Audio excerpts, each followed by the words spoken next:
Yeah, Joe, I think Brilliant 100 is really smart. Yeah, yeah, 100 minutes to brilliant blended meetings. That's what we talked about. Okay, listen, I gotta go. Call me back on CO5 2382. That's CO5 2382. Okay, talk to you soon. Bye. Hi, I'm Carolyn Strauss, and this episode, we're going to talk about technology. We're going to talk about what technology it takes to create a brilliant blended meeting. There's technology, and then there's actually being ready for the meeting.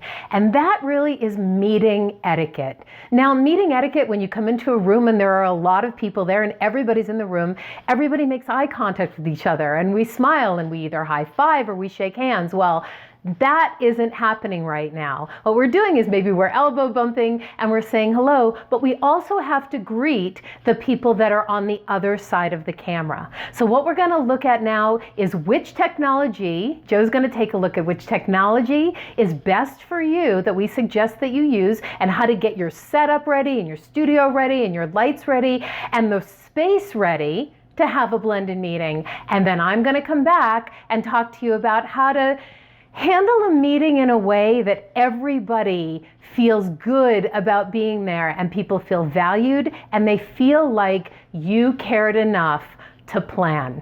Joe? Well, welcome to 2020. Technology has changed drastically. Only a few years ago, when corporations wanted to have meetings, they picked up the phone. They talked on the phone. They had conference calls. Sometimes they even got to travel, which is not happening a lot in 2020 when we're recording this. But nowadays, meetings are being held virtually, a word we never thought we would use. In mediums we never thought we would have to experience. Whether it's Windstream, Zoom, GoToMeeting, all of these different softwares have created a level of complexity for you, the corporate executive, for you, the leader, to determine how to bring your people together. And this series is about creating balance so that those people who are working virtually and those that are in real life feel balanced and energized. Let's talk for a moment about some of the technical concerns that you need to be aware of to bring you into this century. We all have conference rooms or offices where we hold meetings. And in most industrial or office settings, there's a lot of overhead lights. You're well lit because you're all in the room together working. When you are working on a media such as Zoom or one of the other ones, whether it be Windstream or GoToMeeting, GoToWebinar, you're being viewed from one single angle, and that's the camera angle. The camera is looking directly at you. So what you might want to consider is putting lighting in the room so that whoever is in the head of the room speaking, whoever is facilitating the meeting, is better lit. That way the people at home can see them. Otherwise, you're dealing with people who are going to be working in the shadows. And let's be honest, if your room is not well lit, then you're going to have people wondering where you are as you start to try to talk to them. But no, you want to be better lit so people can see you. So that's a number one consideration. Number two, make sure they can hear you. Make sure the recording is set up so the microphone can pick you up. Also, too, if you have a slideshow, make sure that that slideshow is being shared properly so that everyone is seeing the same slide. I always recommend printing out the slide presentation and emailing it to everybody so that even if they lose sight of the Zoom meeting or if they have to call in, they still have the slides in their hands. And by the way, always provide a dial-in number because some people won't be able to get on Zoom. Now, you should require everyone on Zoom because truthfully, you want everyone to see everyone. But sometimes you may have to make an exception because that is not possible. Make sure that your meeting is set up so that you're audio, your lighting, your slides, and any charts and graphs you have are visible to the camera, not just to the people in the room. Now, let's go through some of the tips that we can work with to say, make sure you're tech ready, make sure you have proper etiquette, and make sure that you know what you're doing, because that will give you a perfect virtual meeting. So once you've got the technology chosen that you're going to use, and once you've got your lighting and your sound, you want to make sure that the people who are going to be on the meeting with you, not necessarily the people in the room, because they're all there with you, but the people that are in their remote location and coming in virtually, they have the technology that they need. So before the meeting, you want to send out a checklist of, do you have the technology? Are you going to be dialing in? Can we see you on camera? And all of that. So once you've made sure that they're taken care of pre-meeting, let's talk about during the meeting.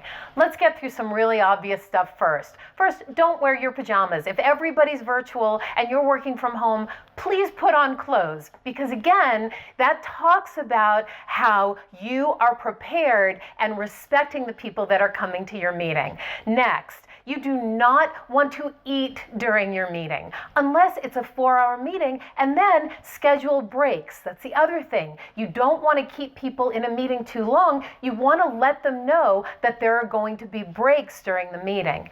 Once you know that you look good and you sound good and that you're well lit, you want to make sure that everyone has the resources that they need to be successful during this meeting. So you want to make sure that an agenda has been sent out, which we'll cover again in another episode. But just know that the etiquette for the meeting is greet people when they come into the room or they turn their camera on. Make sure everybody knows that they're seen. Make sure everybody gets to say hello to everybody else, and do the best you can to include the people that are on the other side of the camera than you do as much as you do for the people in the room. Joe?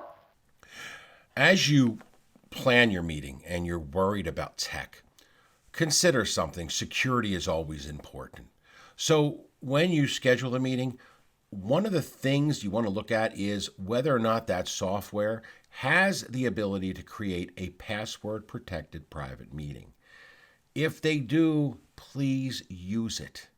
We've all heard about Zoom bombing. We don't want people coming into our meetings, nor do you want corporate espionage, because you have an open meeting. So make sure you're aware of how to keep the security measures in place. Make sure that when you get online, you have checked your internet speed. Make sure you know that you are transmitting. If you're going to be transmitting via Wi-Fi, make sure you're near the router. Because the last thing you want is people at home, people in their home office, having you stutter, lock up, and having to get in and out of a meeting.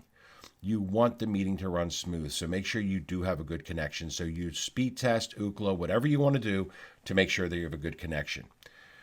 Next, you want to make sure that anybody that's going to be participating in the meeting has checked their internet speed. Make sure they're running a good connection, because the last thing you want to do is hand off the ball to somebody and have a face frozen. Bad news. So make sure you have all of these little things checked out in advance. And when you're talking to people and you're working with them, if you know that you're going to have breakout sessions or put people in different rooms so they can work on different things during the meeting and come back to report, make sure the breakout rooms are set up, because then you can simply click on the people, move them into their breakout rooms, and have them where they need to be.